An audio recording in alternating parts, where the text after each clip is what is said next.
નમસ્કાર, આપ જોઈ રહ્યા છો સ્પાર્ક ટુડે ન્યૂઝ। સુરતના ચોક બજારમાં જૈન દેરાસર અને હિન્દુ દેવી દેવતાનું અસ્તિત્વ બચાવવા જૈન સમુદાય મેદાનમાં આવ્યું છે। આસાન ધારાના પાલનને લઈને જૈન સમાજે સુરત જિલ્લા કલેક્ટરને આવેદનપત્ર આપ્યું છે। ચોક બજાર વિસ્તારમાં આદેશ્વર જૈન દેરાસરની બાજુનું મકાન વિધર્મીને વેચવામાં આવ્યું। આસપાસ રહેતા સ્થાનિક લોકોની મંજૂરી લેવાને બદલે અજાણ્યા લોકોની મંજૂરી મકાન માલિકે લેતા વિવાદ સર્જાયો છે। લોકોની માંગણી છે કે આસાન ધારો લાગુ થાય, તેવામાં વિધર્મીને કઈ રીતે મકાન વેચવામાં આવ્યું, આ એક સવાલ ઊભો થાય છે।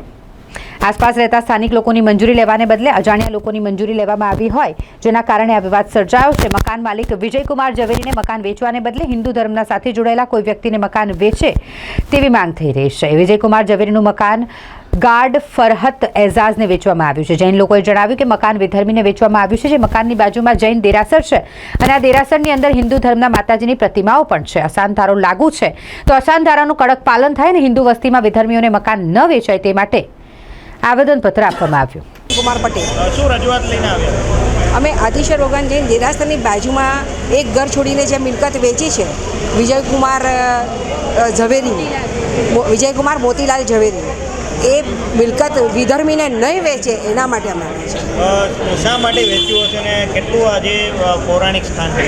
આ 150 વર્ષ જૂનું દેરાસર છે અને દેરાસર જૂનું છે, પણ આજુબાજુ રહેવાવાળા પણ બધા જૈનો જ છે। તમારા વિસ્તારમાં અસાનધારો પણ લાગુ છે, છતાં વિધર્મીને વેચી દેવાનું આજે કારણ શું અને કઈ રીતે વેચ્યું છે? એક શા માટે વેચ્યું એ કારણ તો એ લોકો પાસે જાણવું પડે કે શા માટે વેચ્યું એ લોકો। અસાનધારાના ડોક્યુમેન્ટમાં સિગ્નેચરો પણ જોઈએ, તો કોની સિગ્નેચરો? સિગ્નેચર એ લોકોએ બધાએ બહારની વ્યક્તિની કરાવી છે, જે ખડકીમાંની એક પણ વ્યક્તિની સિગ્નેચર નથી। તમારી માગણી શું છે? અમારી માગણી એ છે કે એ લોકો વિધર્મીને વેચે નહીં, એ લોકો હિન્દુને વેચે અથવા તો જૈનને વેચે।